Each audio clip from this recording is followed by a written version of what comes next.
La parole est à Monsieur Hervé de Charette. Monsieur le ministre, ma question s'adresse au ministre des Affaires étrangères. Je ne le vois pas, mais je suppose qu'il est là.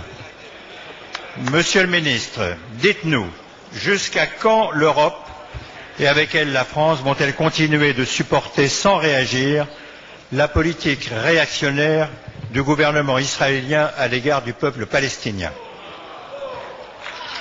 Le gouvernement israélien décide de construire 1600 nouveaux logements dans la partie arabe de Jérusalem qu'Israël occupe depuis 40 ans sans aucun droit. Que fait l'Europe? Rien. La malheureuse population de Gaza est enfermée dans une vaste prison à ciel ouvert où des milliers de familles sont livrées à la misère au milieu des ruines laissées par la guerre déclenchée par l'armée israélienne. Que fait l'Europe? Rien. La colonisation se poursuit inlassablement en Cisjordanie. Que dit l'Europe? Rien. Des milliers, c'est pas drôle, des milliers de Palestiniens sont détenus dans les prisons et les camps israéliens sans jugement et sans droit. Que dit l'Europe? Rien et toujours rien.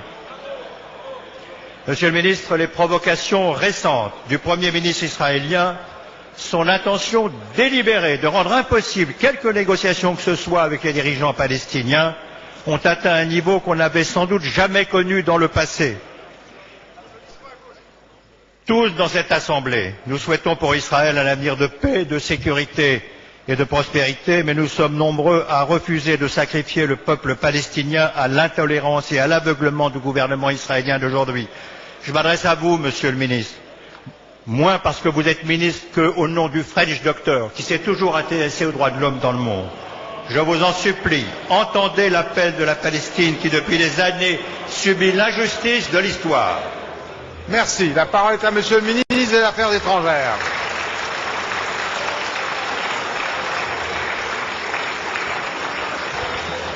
Monsieur le Président, Mesdames et Messieurs les députés, Monsieur Hervé de Charette, j'ai bien entendu votre éloquent constat. Permettez-moi de le juger un peu excessif. Surtout que vous ne proposez pas plus d'action que vous ne dénoncez l'inaction. Permettez-moi de vous dire que si nous sommes d'accord, hélas, sur toutes les parties que vous avez citées, aussi bien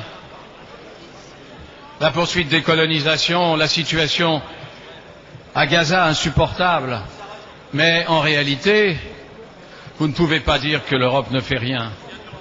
Qu'est-ce qu'on peut faire?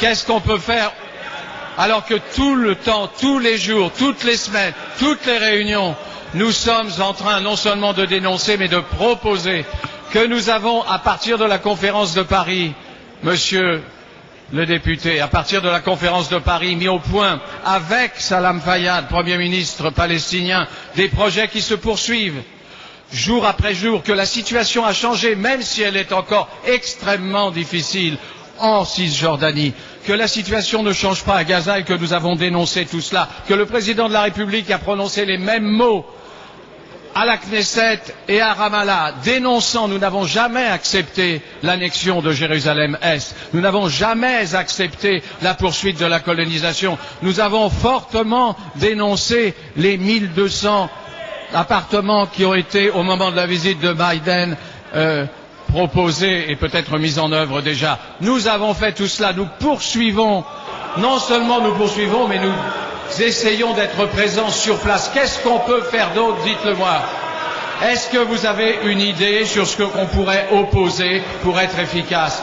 Nous n'en avons pas beaucoup. Monsieur le Alors ministre. nous faisons, et l'Europe avec nous, Merci. beaucoup de choses. Ne soyez pas injustes. Merci.